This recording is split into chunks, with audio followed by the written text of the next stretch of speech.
Welcome back to Touchdown Labs. I'm back today with you guys, another film room, another day, and we're going to review the Dallas Cowboys running back situation this weekend.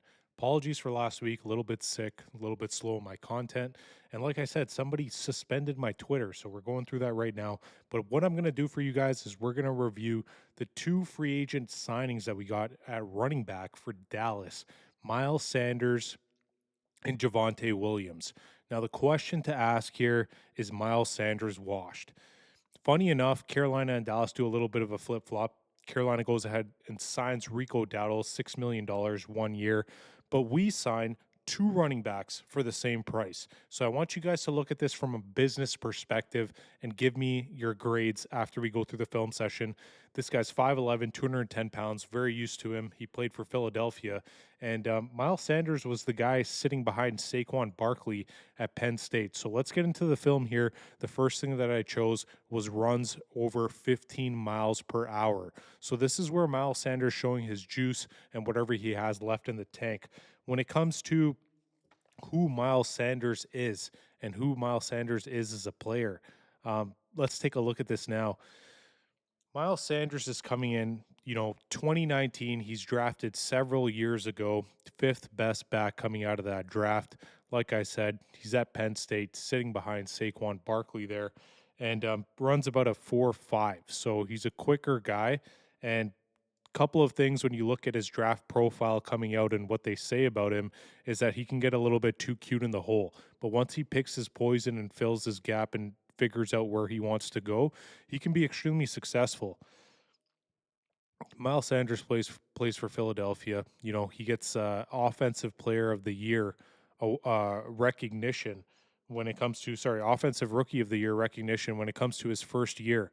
And they literally take him through that contract, and then on that last year of his contract, they abuse him. They give him over 200 plus yards of carries. He's able to eclipse over 1,000 yards for the first time in his career. And then he goes ahead and signs this big contract in Carolina. Now, a couple of things I want to suggest here. Are the Eagles smart for not re signing him? Probably. That's likely how the market was headed at the time, where running backs were extremely undervalued on that second contract. So I don't blame the Eagles for going ahead and taking that position. And scouts suggest he could try to imitate Saquon Barkley at times. So these are explosive plays, guys. I chose this, factor here where he's getting over 15 miles per hour and he's showing you that he can still run. You can see these are heavy sets under center, and these are, plays where he is able to take off and gain some yards by himself and get acceleration. And that's something that's going to be different between these two backs when I go over them with Miles Sanders and Javonte Williams. This is going to be a dual video, and we're going to go over this new Dallas Cowboys backfield. So something I'm going to point out here as well is now Rico Dowdle is now playing in Carolina, but he's playing for that $6 million price tag. We have signed Miles Sanders for $1.3 million. That is the big difference here. And the reason that Miles Sanders stopped getting carries after getting signed a big contract in Carolina is a big question mark to me. He went into Carolina being a huge fantasy option for people at running back, being somebody who they thought that would carry the ball for them quite a ton. But then Chuba Hubbard comes in and he kind of takes that role away from Sanders. And Bryce Young has a tough time in Carolina. Carolina is not a great team. It's one of the worst teams in the league, has one of the worst offensive lines. So when we look at these plays here, please take this with a grain of salt, right? They have Bradley Bozeman, Austin Corbett, Kelvin Throckmorton, Taylor Monton, Ikom Ikwanwu. Ikwanwu and Bozeman are probably the only two names that people even have an idea of who they are when it comes to offensive line on Carolina. So Miles Sanders doesn't have a lot to work with, and his quarterback also poses almost zero threat when it comes to throwing the ball. So how successful can he really be? I think the scheme made him into a player that couldn't have much success, and that's why you see that on his carries. Just flipping back here real quick to talk about that. Look at his carries here. He has 179 attempts his first year, 818 yards. He drops down to 164, 137, and then you can see that last year Philadelphia really decided to run the ball with him. He's a little bit injured here in these last 2 years. He plays 15 games, starts at 15 games, gets 1,200 yards rushing, and then he's able to rack up 11 touchdowns. You can see that that likely wasn't done the years before as well. Um, Also, on top of the 11 touchdowns, he's also only fumbling the ball once. So he has a huge year at the Eagles, and then he only goes and starts 5 games in Carolina, and then starts 2 games here at the end, 55 attempts. Doesn't really have much mileage here at the end of the season. So that's very, very interesting to see. The next thing that I put up here with Miles Sanders is, when is he getting 10 plus yards, and how does this look like? Is he getting these yards himself, or is it on the offensive line? Here you can see he's able to still outrun number 55 on Atlanta, their linebacker, and he's able to have success there with that kind of play. Miles Sanders is still somebody who has juice in the tank, guys. When we look at the film, he's still somebody that can get wide, and he's somebody that can go ahead and get these yards, either by himself, or if he has a good hole that he can pick when it comes to, lining up either under center or playing inside. You'll see that this is another play here. He gets 10 plus yards. He's lining up offset, right? He's able to follow that block by 79, get up into the middle of the field. Unfortunately, he fumbles the ball here, and this might be his only one fumble on the year. But it just goes to show that you're working with somebody who's $1.3 million, right? He's able to follow his block there and follow the guard, but unfortunately he drops the ball and puts it on the ground. And guys, this is why we go through these film sessions. We see the good, the bad, and the ugly. And there's something to take away from Miles Sanders here. Now, I want you guys to answer a question when I bring this next piece up here. Here you can see he's able to get into the third level, and really number 6, the safety, is the only one able to get a hand on him. I'm gonna continue the film here, but I want to bring something up, and that's around our backfield rating. And when I look at these two pickups, and we also go through some film of Javonte Williams, honestly, the backfield got a little bit better. Would it have been ideal to pay Rico Dowdle $6 million and then have nobody at that second running back position and rely on the draft? I don't think so. Rico Dowdle, this is the first season he was healthy. He got 1,000 yards behind a Dallas Cowboys manufactured offensive line that didn't have a great run game, didn't have a great scheme, and didn't really disguise the run at all. And then you have Ezekiel Elliott looking fat as hell in that second picture. And trust me, guys, he is fat as hell. He's a huge disappointment to me after he signed his second contract and just declined year after year after year. So when it comes to these two players, one, Zeke just getting flat out released at the end of the year, and then Rico Dowdle not signing, I think we can make up that production, okay? And the reason that I say that is when we look at yards from scrimmage, Javonte Williams, 2024, he is still getting 859 total yards. That's split up because he is getting, some yards when it comes to the passing game. Actually, they're almost split in half. He gets 346 yards in the pass in 24 and 513 in the run. And you look at Miles Sanders as somebody next who's also still getting, 500, 350 yards from scrimmage. And we can see that Miles Sanders was really not used at all. He did hit the Pro Bowl the last year that he did play for Philadelphia, but I just don't know what happened to him in this Carolina scheme. Somebody who goes from AP Offensive Rookie of the Year to hitting the Pro Bowl in the contract year, and then just, their usage just goes from 129 attempts to 55 attempts, and he just falls out of the doghouse there in Carolina. A couple of other plays I want to hit on with Miles Sanders. We saw that one fumble, so I'll go ahead and move past that. But now we're getting on to Javonte Williams. Different type of back, power back. What am I talking about with Javonte Williams? He's somebody who I had on my fantasy team when it came to last year.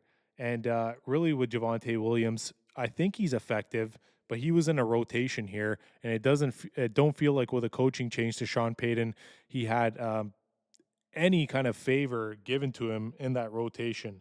Same draft as Micah Parsons and Patrick Surtain, so fairly young player here. He's actually the third best ranked back coming in that draft. And you can see he's effective in the red zone. He runs it between the tackles. He's more of a bully back, but this is the player that's going to be replacing Ezekiel Elliott. When we bring up Javonte Williams, we see somebody, is he washed? Is he another guy that the Cowboys are bringing in that has a second round value a few years ago? I don't think so. This guy's a track star. He was a valedictorian. You can see that Brian Schottenheimer is trying to bring in a specific set of skills when it comes to building the culture of the Dallas Cowboys. So I like that. And I do think that this is somebody that was hidden behind a backfield and that wasn't really used to his full potential. I'm going to go to it again and read off the stats. He had 159 yards from scrimmage last year, not being used well. 4.5 yards per touch. The year before that, 1,000 yards from scrimmage, 3.8 yards per touch. And the year before that, 4.4 and 5.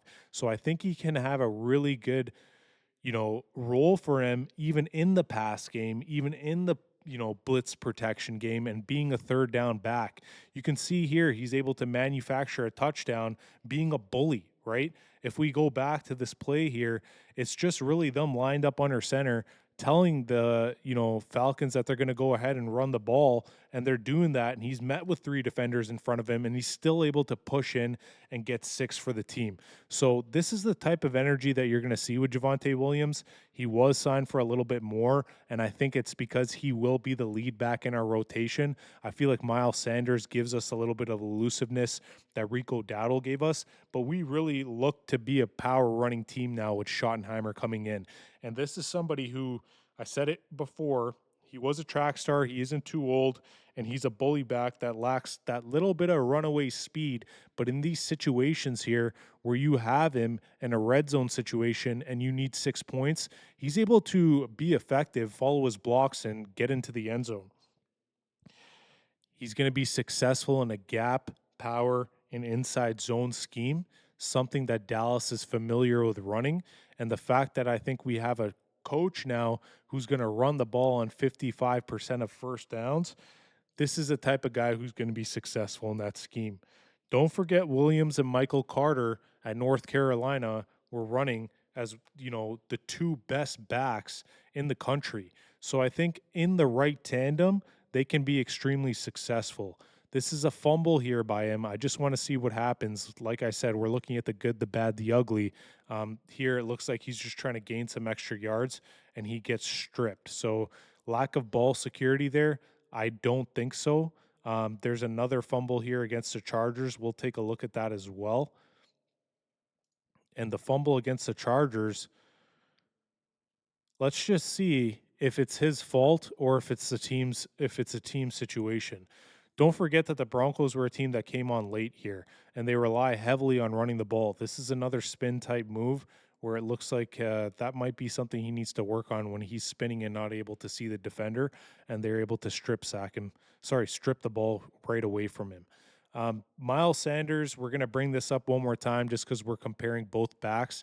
This is one of the games where he got the most carries on his team. It was the last game of the season. It looks like they just really wanted to not really play any of their starters. So we'll go ahead and take a look at this. There's an injury update here, but I want to see some of these carries. He gets 8 yards here. Let's look at how he's seeing his vision, what he's seeing with the offensive line, and really how he's manufacturing these yards. Both of these guys are likely going to run in the middle of the field. They're going to run in between the tackles. I don't think Javonte Williams or Miles Sanders is a back that's successful running to the outside.